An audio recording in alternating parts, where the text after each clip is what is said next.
கள்ளக்குறிச்சி அருகே கிராம நிர்வாக அலுவலர் பணத்தை பெற்றுக்கொண்டு வேறு ஒருவர் பெயருக்கு பட்டா மாறுதல் செய்ததாக மாவட்ட ஆட்சியரிடம் பெண் புகார் மனு அளித்துள்ளார். கள்ளக்குறிச்சி மாவட்டம் நீலாமங்கலம் கிராமத்தைச் சேர்ந்த ஐயாசாமி என்பவருக்கு சொந்தமான காலிமணி அதே பகுதியில் உள்ளது. இதற்கு கடந்த 35 ஆண்டுகளுக்கு முன்பு ஆதிதிராவிடர் நல வட்டாட்சியர் மூலம் இலவச பட்டா வழங்கப்பட்டதாக கூறப்படுகிறது. இந்நிலையில் கடந்த 2022ஆம் ஆண்டு ஐயாசாமி உயிரிழந்துள்ளார். இதனால் அவரது பெயரில் உள்ள பட்டாவை தனது தாய் மாசிலாமணி பெயருக்கு மாற்றம் செய்ய கோரி ஐயாசாமியின் மகள் ராணி கிராம நிர்வாக அலுவலகத்தில் மனு அளித்துள்ளார்.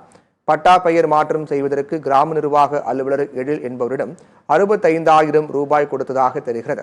ஆனால் மாசிலாமணி பெயருக்கு பட்டாவை மாற்றம் செய்யாமல் எழில் வேறு ஒரு நபரின் பெயருக்கு மாற்றம் செய்ததாக ராணி குற்றச்சாட்டு தெரிவித்துள்ளார்.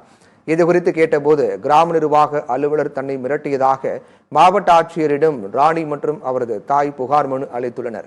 நீலமங்கலத்தில் பணிபுரியும் விவோ எயில் மேலே நான் கம்ப்ளைண்ட் கொடுக்க வந்திருக்கேன். என்னுடைய வீட்டு பட்டா எங்கள் அப்பாவுக்கு கவர்மெண்ட்டில் 3 சென்ட் இடம் கொடுத்துருந்தாங்க. அந்த 3 சென்ட் இடம் பட்டா வீடு எரிந்த காரணத்தால் திருப்பி எயில் போய் நான் பட்டா கேட்டேன். 25,000 பணம் கொடுத்தா நான் பட்டா தருவேன்னு சொன்னார்.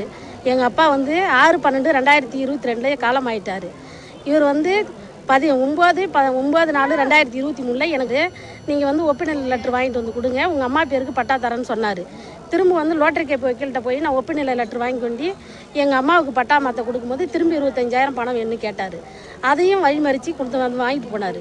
கொடுத்துட்டு திரும்பி என்ன செஞ்சார், அம்மா இதுவும் பத்தாது, நான் நிறையா டிடிலாம் எடுக்கிற வேலை இருக்குது, இன்னும் 15,000 கொடுங்கன்னு கேட்டார்.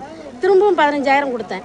வாங்கிக்கிட்டு எங்களுடைய ஒப்புநிலையை வச்சு வேற ஒருத்தவங்களுக்கு சம்மந்தமே இல்லாதவங்களுக்கு பட்டா போட்டு கொடுத்துருக்காரு. எனக்கு வெள்ளிக்கிழமை தான் அந்த பட்டா போட்ட விஷயம் வெளியில் வந்தது.